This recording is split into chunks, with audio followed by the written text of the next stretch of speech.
بسم الله الرحمن الرحيم. Assalamu alaikum wa rahmatullahi wa barakatuh. That means peace and blessings be on all of you. And on behalf of the Johns Hopkins University Muslim Association, which is nicely abbreviated Juma, I welcome all of you tonight to this event on the Qur'an. And it's my great pleasure and honor to introduce Ustad Nouman Ali Khan. So, the stage is yours.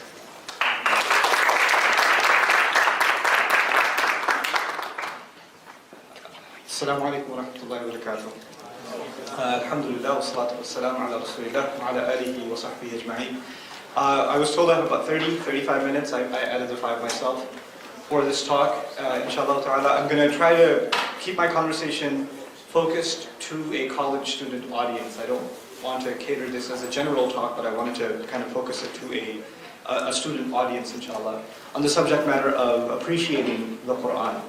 And I'm cognizant of the fact that there may even be some non-Muslims in the audience, and so I'll try to avoid Arabic terminology in this conversation. And at the same time, if I do use some Arabic terms, I'll try to do my best to translate those terms and make them easier to process. Okay. So I want to start with a very straightforward phenomenon, and that is that the Qur'an, for most people, Muslim and non-Muslim, is a veiled text. What that means is it's very difficult to just pick up and read and process. And the reason for that is, there are several reasons, and the primary reason for that is it's being introduced to most of the world, Muslim and non, in translation. Most Muslims do not have qualifications or training in classical Arabic, the original language of the Qur'an. And so either they're reading the translation of the Qur'an in Persian or Urdu or Somali or even Chinese, Cantonese, English, French, German, etc., etc. And like any literature, there's a lot lost in translation. There's quite a bit lost in translation. Especially older languages, because older languages had something, what the Prophet called Jawami'ul Kalim, the ability to encompass a lot of meanings in very few words. So even if you translate, for instance, one line for another line, like a line of Arabic to a line of English, there's a lot more nuance in the Arabic line that is completely lost. So you got kind of a droplet of the meaning that was suggested in the Arabic text, and you got very little of that communicated in the English text or whatever other translated text.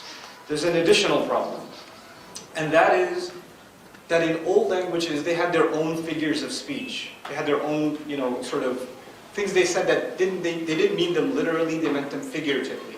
And that's not just true of ancient languages, it's true of our languages also. Okay? For instance, in English, when you say to someone, that is extremely cool, that is so cool, that can't be taken literally, unless you live in, Boston or something, but generally, when somebody says it's cool, it's nice, it's not to be taken literally. And these are things that are dependent on context. So even though the English language has been around for a while, if you said that is cool to somebody 100 years ago, they probably wouldn't understand you the same way, right? So language isn't just about translating a word from a dictionary, it evolves in a context. So the original context of the Qur'an is very particular. And a lot of times those figures of speech that are in and of themselves very beautiful and very deep and very contextual, they get translated literally in our translations, and then we read them and we just scratch our heads and go, what's this talking about? What does this even mean? So this is probably, I would argue, the biggest problem in Qur'an education, or awareness even, or literary appreciation for Muslims and for non-Muslims. It is, in fact, a veiled text. And to unveil this text, so now you say, well, translation doesn't suffice, what else can I do? What else can I study or maybe access to maybe try to understand this book better? Well, you've got 2 options before you, right? You've got one option is become a student of classical Arabic, which is probably not an option for most people. Maybe some very driven, motivated individuals like myself 10, 12 years ago, I decided I want to learn this language and take it seriously. And Allah blessed me with opportunities that made that easy for me, but I can't say that that's going to happen for everybody, right? And those opportunities aren't necessarily going to present themselves to you. So the primary access is probably not going to happen for most people. Primary access means you've accessed the language, you've mastered it, or you have a degree of proficiency in it, where when you read it, you kind of know what's going on. Well, the only other access then is secondary. Secondary means translation, whose limitations I just tried to present to you. But then there's an additional body of literature that seeks to help people understand the Qur'an. That literature, that body of literature is called tafsir in Muslim discourse. The technical academic term is exegesis, right? Text analysis. And so these books of tafsir are written in foreign languages also. So in English you'll find some books of tafsir dedicated to explaining the contents of the Qur'an, contextualizing the ayat, the verses, the surahs. Surah is the term for chapter, but they're not the same, so I'll stick to the term surah. These units of the Qur'an and these statements in the Qur'an are explained and contextualized in detailed conversation, etc. But personally, myself, I'm still not satisfied with where we are in producing good, heavy literature, accessible literature, and deep enough literature in the English language, which is probably the most universal language in the world today. I don't think we've done our job as Muslims in producing good enough literature on the Qur'an in the English language. That's my personal opinion at this point. And one area that particularly hasn't even gotten attention in any language, even in Arabic much yet, is the genre of literary appreciation. So I'm going to spend the rest of the few minutes I have with you guys just to give you an idea of what does it mean to engage in a study of literary appreciation of the Qur'an. Approaching the Qur'an as literature. Just as literature. You just want to, you're looking at this ancient text with forget your religious background or your philosophical inclinations. You're just looking at this text from the point of view of literature. Of course, the Muslim looks at it for spiritual guidance. The Muslim looks at it for, as the word of Allah, the divine word that connects to us. It makes us shed tears in prayer, etc., etc. But for the rest of the world, at least we should have some way of them also connecting with this text in a meaningful way, and kind of unveiling some of these things, and removing some of these veils that are keeping people from a direct understanding of the text. And so before I go on one last tangent, and that is, what if we don't do this? What if we as Muslims, some of us at least, don't take up this task and don't produce this kind of genre, this kind of literature? Well, then what you get is the kinds of quotes you see on CNN from the Qur'an, or on Fox, or whatever else, where a verse of the Qur'an is quoted. I live in Texas for the last couple of years. And one of the things I do as a hobby is I listen to Christian talk radio. I really enjoy it. And especially as I travel in the Bible Belt, I travel to Louisiana, Arkansas, etc., etc. I just find it a nice, good old, Christian talk radio station and listen in. And a lot of times the conversation happens to be about Islam and how evil it is, and how demonic it is, and how evil the Qur'an is. And then they'll even quote verses from the Qur'an to show us how evil it is, right? And those kinds of things are not just found on the radio now. There are YouTube videos about this stuff. There's blogs dedicated to it. There's all this, literature about how corrupted the book is and how evil its teachings are, etc., etc. And I can argue, outside of the biases, a lot of the problem also is people feel like they read the translation of the text and they are ready to say, I know what's going on. I know exactly what's taking place here. And they don't. They're so far from what's actually taking place in the text, it's laughable. Like, I listen to that stuff and I laugh, and then I cry. Right? I cry because there's somebody listening to that stuff and is actually saying, yeah, that's what it says. That is in fact what it says. So instead of producing tafsir literature, because tafsir literature is mostly written for Muslims, so it has a lot of Muslim terminology. So when a Muslim reads it, they might know what this means and that means. But when a non-Muslim reads that, they're not going to know what that's talking about. They're really not going to understand what that kind of literature is talking about. So there's some good efforts that have been made towards this end. A handful that personally encourage me. So I'd like to at least introduce you to one of them. One of them is called Select Passages from the Qur'an by Professor Meir from Michigan State University originally. Select Passages from the Qur'an. It's a book, dedicating itself to analysis of certain passages in the Qur'an from a literary point of view for a general audience, not for a religious or a Muslim audience, for a general audience. And that's important, because at least it's a start. At least that gets us started in appreciating it somewhat. But I don't want to talk entirely in this conversation with you guys in theory. I want to leave you towards the end with at least an example of what it means to appreciate the Qur'an in a literary way. In every old language, in every old body of language or literature, there's something of parables.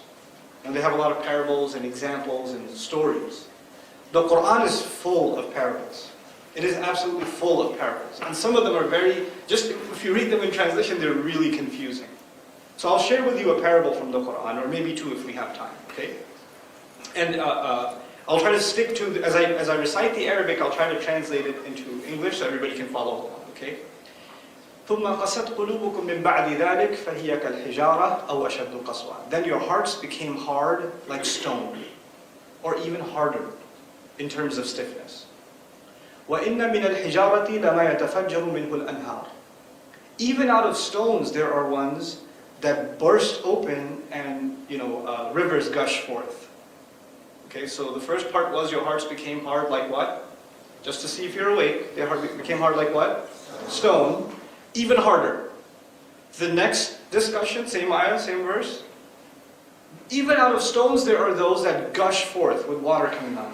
Rivers come out. وَإِنَّ مِنْهَا لَمَا يَشَقَّقُ فَيَخْرُجُ مِنْهُ الْمَاءُ. Even out of stones there are those that crack open and water is found. So the first kind of rock burst open and rivers came out. Entire waterfalls you can imagine. The other kind of rock, the verb used in Arabic, yashaqqaqu, means something hits it and it cracks open and there's water inside. Like on the outside you wouldn't know there's water inside this rock. But then something hit it and it cracked, and when it cracked, water started trickling out of deep inside this rock, something totally unexpected. That's the second kind of rock. And then it says, وَإِنَّ مِنْهَا لَمَا يَهْبِطُ مِنْ خَشْيَةِ اللَّهِ. Even out of rock there is one, the kind of rock that just falls from the fear of God, from the fear of Allah. Rock falling is basically a thing like a landslide. You can imagine just rocks trickling down a mountain, right? How many kinds of rocks were given in this parable?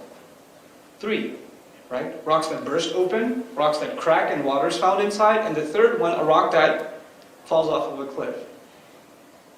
And yet, the entire discussion wasn't about rocks. The discussion was, what became hard? Hearts became hard.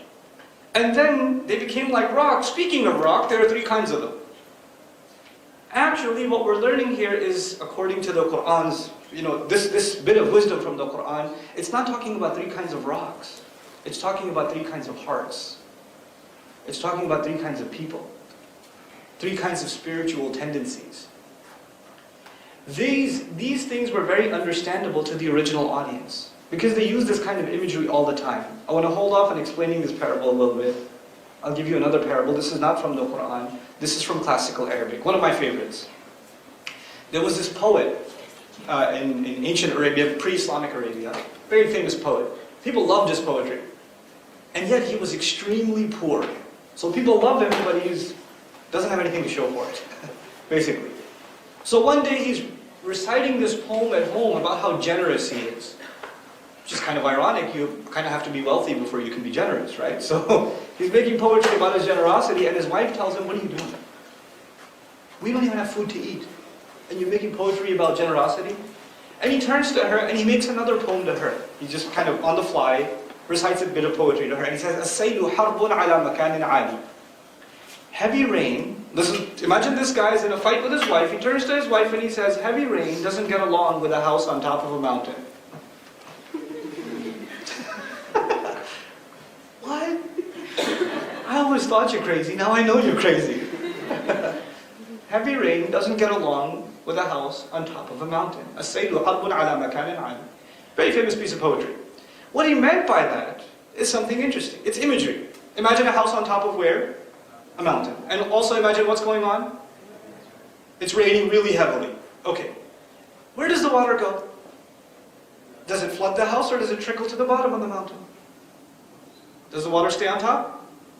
It trickles to the bottom. He's saying, look, wealth comes from God, like rain comes from the sky. And people that are higher up in their spiritual level, in their ethical character, they're higher up, it's like they live on top of a mountain. And so when wealth does come, they keep giving it away. And so let it form the puddles on the bottom. The people that are down there, drained in wealth, they're lowly people. I'm way too high to get rich. Right? But he says all of that by saying, look, heavy house, rain, don't get along.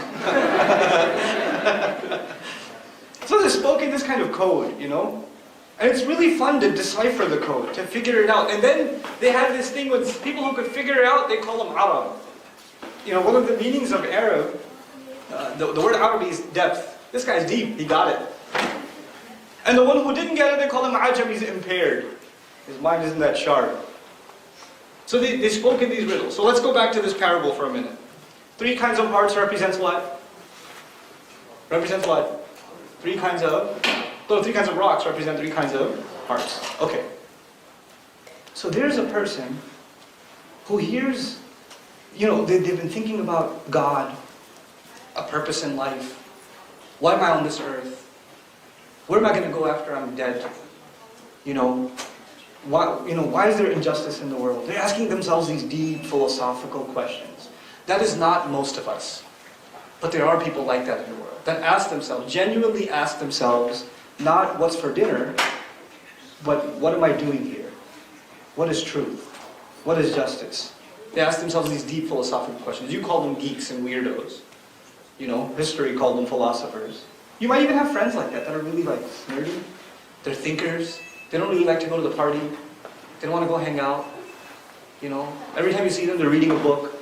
Or they're just gazing into the stars. Just lost in thought. Those kinds of people, they're always lost in that kind of deeper thought. So when the solution to those problems is brought to them, and it clicks, is there any hesitation before they just gush out and say, yes, this is it. This is what I was looking for. Immediately, there's an excitement. Just like a rock, what happens to it? Water just gushes out. Water, by the way, in the Qur'an, water is representative of purity. Water represents purity. And water also represents faith. Water also represents faith. So water inside the rock is faith inside the heart. This person had a faith inside of them. They were looking for something to confirm that faith. Revelation came, and it clicked with what was already inside, and the rock just burst open. Okay. Then there's another kind of person. This kind of person isn't exactly a philosopher. They're hyperactive. They can't sit still too long. Maybe that type of person sitting in the audience right now, texting a friend or updating a Facebook status.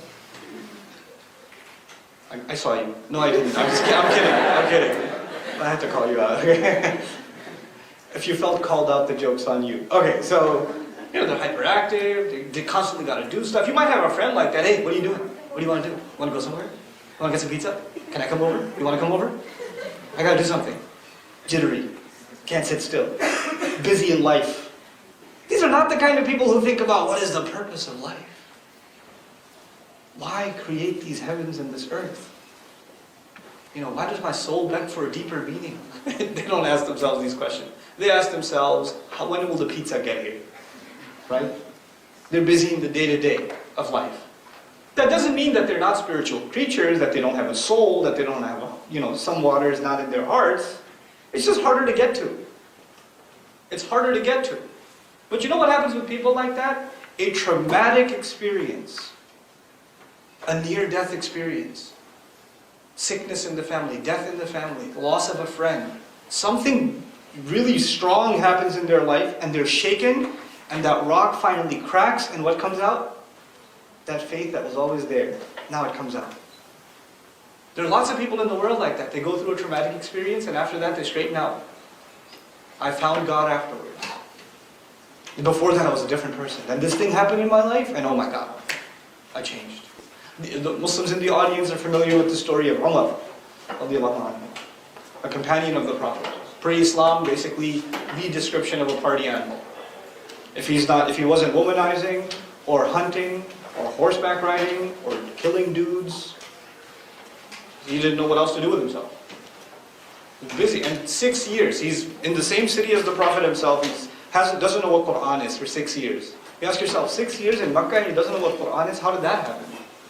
Well, because he was kind of busy. And even the way he became a Muslim, he heard his sister converted. He's furious. Stormed into his sister's house. She hid the scrolls that she had written of the Qur'an. She hid them. What are you reading? She refuses to show him. He hits her across the face. He's a big guy. So when he hits her across the face, her face bleeds. And when it bleeds, he softens up like, what am I doing? Okay, just show me what it is. I want to read. You know that traumatic experience was a little bit of a what? Crack. That was enough. That traumatic experience was enough for him. That's two. Two rocks, and both of them had what inside them? Water. One came out easily, one came out with a little bit of a force. Okay. How many kinds of rocks were in the parable? There were three. Who remembers what was said about the third kind of rock? False with the fear of Allah. Was there any mention of water in the third kind of rock? That's interesting, huh? So the first two, water is mentioned, and the third one, just falling is mentioned. The outward state, the outward motion is mentioned, but the inner state hasn't been mentioned. What's inside is water. And in two cases, the water did come forth. In the third one, the water, maybe it's there, maybe it's not, but it hasn't come out yet. It hasn't come out yet. But on the outside, at least, this water is falling from the fear of God.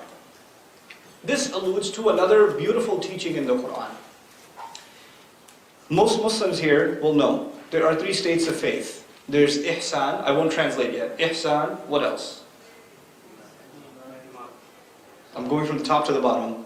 Ihsan, Iman, Islam. The famous hadith of Jibreel. Right? Islam, starting point. You graduate a little further, you develop in your faith, you have what? Iman, and then you eventually have Ihsan. Now let me translate for the rest of the audience here. Islam is basically the acceptance of faith. You've come to the conclusion that you're going to submit to God. You made your declaration of faith. It's your starting point. That doesn't necessarily mean you felt the sweetness of faith in prayer, that you felt connected to Allah, that it's moved you to tears, that the waters come out of your rock yet. But you keep worshiping God, and you keep trying to stay away from things that stiffen your heart, and eventually you'll start tasting the sweetness of faith, and that's Iman, when you can truly feel the power of the faith. It's a spiritual experience. And then if that matures, you allow it to mature and not fluctuate, and allow it to grow, then the third state, which is described as excellence, ihsan, is reached. Ihsan was described as the Prophet, أَن تَعْبُدَ اللَّهَ كَأَنَّكَ تَرَاهُ فَإِن لَمْ تَكُنْ تَرَاهُ فَإِنَّهُ يَرَاكَ. That you should be enslaved, worshipping God, as though you can see Him. That's an interesting statement, worshipping God as though you can see Him. We can't see God, we can't see Allah. But I'll give you an example that's easier to understand. You guys, how many people here have jobs? Okay. Well, not all college students are useless. Wow, that's pretty awesome. Okay. Okay. So if you have a job, you're sitting at your desk, you're doing work, and maybe Alt-Tab, and maybe Control-Tab, and a little bit of YouTube, and Control-Tab, a little bit of Facebook, Control-Tab, a little bit of something else. But your boss walks by. Back to Excel. Then he took the elevator, Alt-Tab, back to YouTube again, or whatever.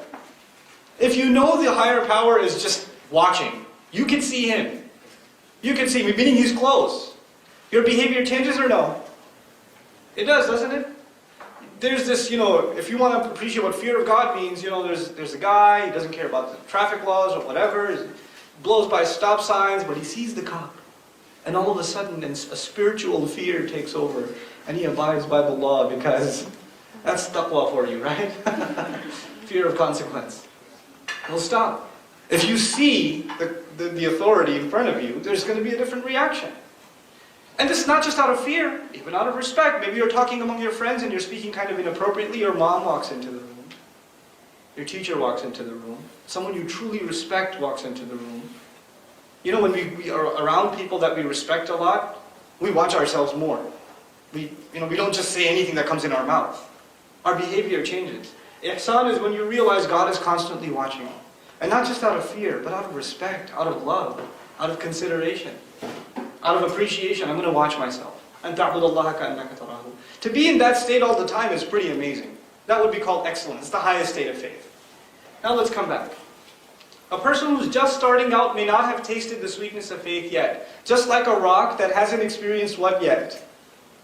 Water coming out. So the rock that had the most water is in a state of, a heart in the state of ihsan. The rock that has a little bit of water at least is in a state of iman. And at least you should have what? Islam. And in Surah Al-Hujurat, in the 49th surah, what does Allah say? قَالَتِ الْأَعْرَابُ آمَنَّا. Listen to this, it's beautiful. He says the Bedouins claim, some people became Muslim, they claim we have faith in our hearts. قُلْ لَمْ تُؤْمِنُوا. Tell them, you don't believe, you don't have faith yet. وَلَكِنْ قُولُوا أَسْلَمْنَا. Tell them, you just accepted the faith, you just started out. وَلَمَّا يَدْخُلِ الْإِيمَانُ فِي قُلُوبِكُمْ. And Iman, that sweetness of faith, hasn't yet entered your hearts. That water hasn't yet entered your rocks. That's the third state. That's why the third one doesn't mention water. It hasn't happened yet. It's beautiful. The parable is beautiful. And interestingly enough, now, towards the conclusion of this parable belongs to the second surah, Baqarah. And the first half of this surah, this chapter of the Qur'an, is discussion with some people from the children of Israel, the Israelites, that were living in the city of Medina. There were some Israelites that were living in Medina. And this is a conversation between the Muslims and their first interaction with what the Qur'an calls the people of the book, Jews and Christians. And specifically, this conversation was with Christians. And in Arabic rhetoric, you study that when you give an example, because God here is giving an example, when you give an example, it's important that the example be relevant to your audience. And we learn in our tradition, in Muslim tradition, this particular example was in the midst of a conversation happening with the Israelites. Why is it important to mention that? Because the Israelites in their experience have a beautiful story of water coming out of rock. Moses strikes the staff. Water comes out. That's mentioned in the second surah. It's easy to visualize, it's easy to think about because it's something that's fresh in the mind of those who belong to the faith, who have experience with that revelation. So even the parables that are given, they're specific to an audience. They take into consideration who's being spoken to. It's a beautiful thing. All of this stuff, unfortunately, is not easily accessible in English literature. What I just told you, I read in Arabic books that were written maybe 800 years ago. That even an average, Arabic-speaking student, if you tried to read those, he would just say, I don't know what he's talking about. It takes a while to decode that stuff. But I think it's really, really high time that we start producing this kind of literature that makes Quranic studies more accessible to people. I really think it's high time. And I'm sad that it hasn't happened yet, or not to the level that I think it should happen. But there are some good efforts that have taken place that I really do appreciate. If you're looking I know it's going to come up in QA, because my time's done. If you're looking for a translation of the Qur'an, it's very hard for me to recommend translations because of what I started with. Despite that, if I was to recommend a translation of the Qur'an at gunpoint, I would have to recommend the Oxford University Press translation of the Qur'an by Professor Abdul Halim, Abdelhalem, published by Oxford University Press. If those of you who don't know who Professor Abdul Halim is, he's the one who mentored the PhD paper for Professor Tariq Ramadan. And he's written several papers on Qur'an as literature, and he's also published a translation. Of the translations I've read, I find his probably closest to the text. And I had the honor of meeting him a few weeks ago in London. I went to his house. Alhamdulillah, I was really pleased to get a chance to meet him. He's about 90 years old. He's been studying the Qur'an for 70 of those 90 years. And he said the craziest thing to me. I was so depressed after he said it. So I'm sitting there because I had these questions I wanted to ask him in my own studies of the Qur'an. And the first thing he says, he goes, after all these years, I think I'm finally beginning to understand the Qur'an. I'm like, take it back, please don't say that. The man did it. He studied at Azhar. He graduated, in Balagha, in Arabic rhetoric, in classical Arabic studies, and Quranic studies. Has been doing research in the Quran for 7 decades. And then he said, I think I'm beginning to get it somewhat. This is, I believe, surah number 77, the 77th surah of the Quran. It mentions some of the beauties of paradise, of heaven. And it talks about drinks 3 times. This particular passage talks about drink 3 times. Progressively. It talks about drink, then there's some other stuff, then it talks about drinks in paradise again, then it talks about some other stuff, then it talks about drinks again a 3rd time. I want to set this scene for you because I want you to appreciate what's happening in this beautiful, beautiful surah. You guys ever go to a barbecue? A get-together in somebody's backyard? There's little, one of those Costco tables. You got the plastic cups from Walmart. You got the, brandless soda. And you basically go help yourself. Right? You go grab yourself a cup. Everybody's having a good time, they're drinking or whatever. It's not like they've got those expensive champagne cups and like exotic, it's a barbecue. It's plastic bottles, plastic cups, paper plates, that's how we do, right? It's simple. One of the first discussions in the surah, إِنَّ الْأَبْرَارَ يَشْرَبُونَ مِنْ كَأْسٍ. The righteous, no doubt about it, they're going to be drinking out of cups. They're just going to go in and they're just going to grab cups and, hey, help yourself. Self-service. Okay, that's one scene. Now, that's a barbecue. Let me tell you, have you ever been invited to like a really fancy wedding or reception or one of those fancy halls? Where they have those, nicely covered tables and vases on every table and glasses placed upside down and guys dressed like penguins coming and filling your drink and all that other stuff? Exotic setting, isn't it? And this time you have to go and help yourself for a drink or it's served to you. It's a more elite setting, and part of that is you don't even have to get up. The guy comes and fills it up. Sir, would you like some more? Ma'am, would you like some more? You just keep pouring it in. By the way, cups already placed or they come later? The cups are already there or placed later? They're already placed. Qur'an says, وَأَكْوَابٌ مَوْضُوعَةٌ. Cups already placed. 1,400, 1,500 years ago. We still have that, huh? But anyhow, few verses later, وَيُسْقَوْنَ مِنْ كَأْسٍ. They will be given to drink in cups. A few verses ago, the beginner service was like a barbecue. You go and get a drink. Now what's happening? You are being given to drink. The passive form is used, suggesting you don't even have to get it yourself. Your cup is filled for you. Elite service. That's the second time drinks are mentioned in this surah. How many times did I say drinks are mentioned in this surah? 3 times. How much better can it get? This is pretty good already. The third time around, subhanallah, وَسَقَاهُمْ رَبُّهُمْ شَرَابًا طَهُورًا. Their master, their Lord, God, will serve them a drink, a purified drink. Allah Himself will pour the drink. He will give them to drink. So when somebody asks me, what do you get in paradise? I say, drinks. Subhanallah. Allah takes something so simple, a drink, and He makes it something so spiritually rewarding. I'm going to be drinking from Allah Himself. Allah will offer me the drink Himself. Drinks are enough. Drinks are enough of a motivation. This is one of the powers of the Qur'an. It takes things that are all around us that you would take for granted and just makes them so magnificent. You don't look at them the same way again. You don't look at them the same way. I could talk about this stuff forever, but I won't, thankfully. So inshallah ta'ala, I'll stop here. And if anybody has any questions, if I can entertain them, if I'm qualified to, I will. If I'm not, hopefully I can point you to a resource that can, inshallah. I can go on with questions, right? Okay, cool. Any questions? Not all at once? Yes? I really enjoyed the short piece of Arabic poetry that you shared with us. Uh-huh. I was wondering, it seems like that would be good practice to start with poetry to try to get a good grasp Of how the Arabic Qur'an? works. I have a recommendation for that. A lot of our work's been done for us. Classical poetry was scattered. It was all over the place. And a lot of it just had to do with just any subject at all. A lot of it's about, I can't kick the habit. He's addicted to alcohol.